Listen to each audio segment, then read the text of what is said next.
Hi. It's after work and I'm going through and I'm taking out all of the leftover garden from this year so that I'm trying to get it ready for next year. You don't have to do this. There's been many years past that I just left this alone and I dealt with it in the spring. But I've been wanting some outdoor time, and instead of just sitting, I'm taking care of the garden. So I already took care of the San Marzano bed over there. I took care of the cherry bed, which is right beside me here. All the old leaves and tomatoes are off of that. So I'm just working on this one here right now. I'm going to be putting all of this in the compost.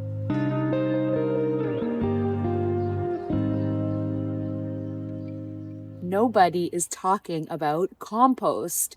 When I'm thinking about doing all of these things around the house that I want to be more sustainable, compost didn't enter my mind, but it's something that we do every year. These bins we put in 3 years ago, and before that, we just had a pile in the garden. Most of the boards are inch thick, and they're probably around 8 to 10 inches wide.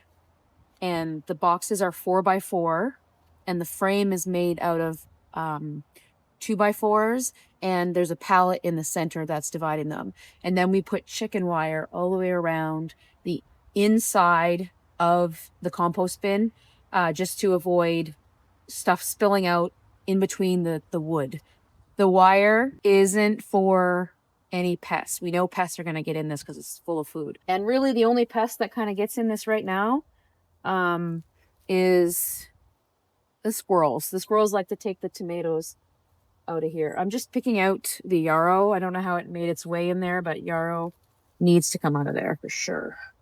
I love yarrow in the garden, but where I want it, not where the compost wants it. I'm not going to put any of the yarrow in, but pretty much everything else that I cut back out here is destined for that. So let's go. Let's see how much we can get.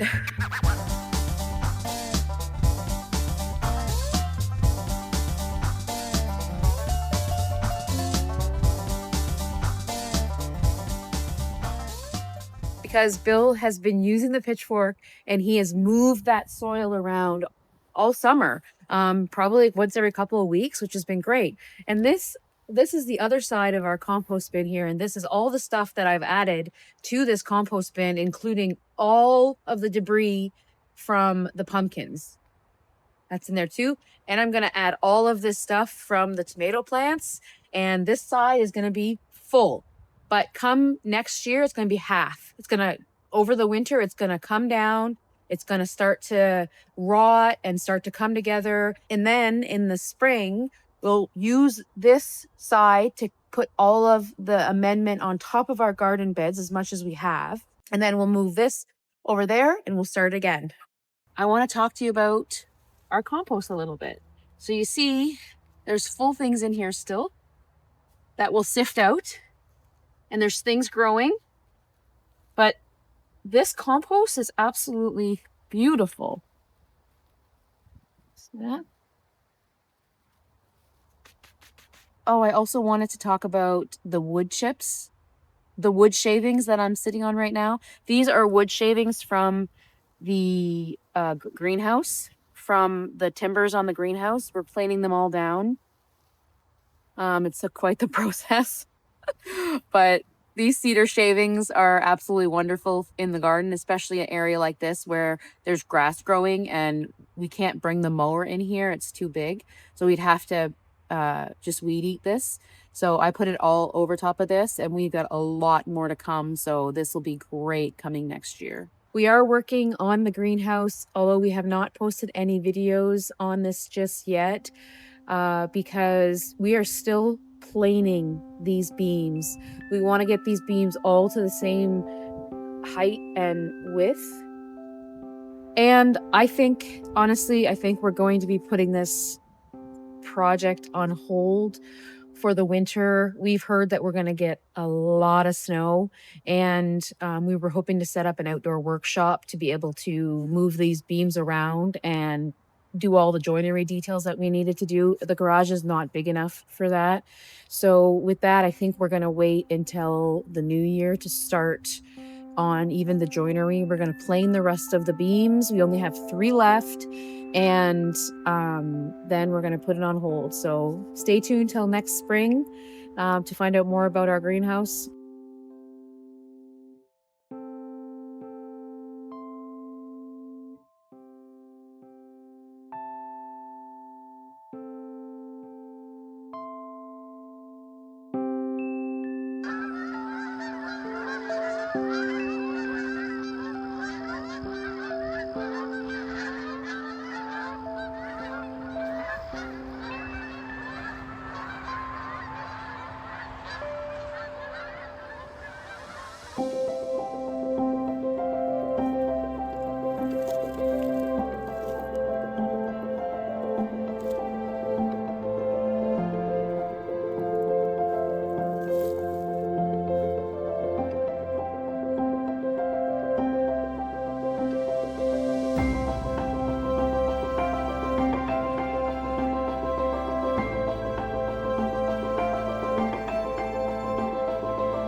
We put all our food scraps in here.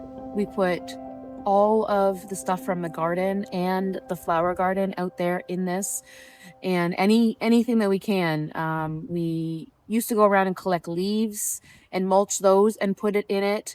The idea is that we have 2 bins here. This bin has more finished compost in it, and that bin has compost that hasn't been decomposed yet in it.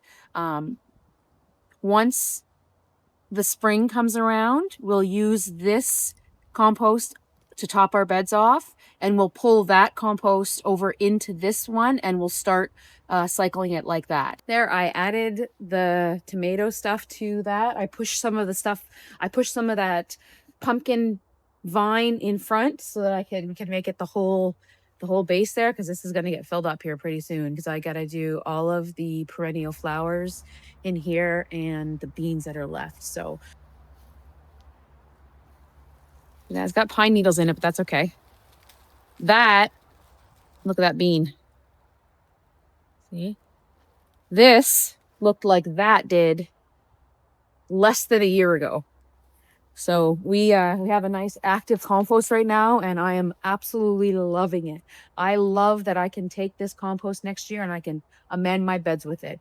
And that's really the goal, is being able to be self-sufficient as far as compost goes.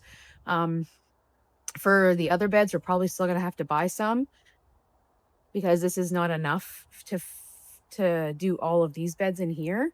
But I think it's a pretty good start, and I'm loving it. What is that?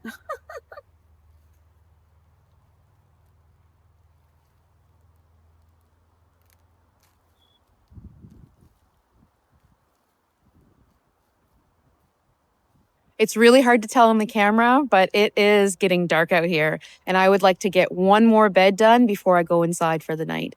So thank you so much for joining us, and we'll see you next video. Bye. I tried 10 varieties of tomatoes here, 2 each, 1 on each side of the 6x6 panel here. And overall, this did really well. If you want to check out a video that we talked about the success of these tomatoes, I'll put the link right here. Thank you so much.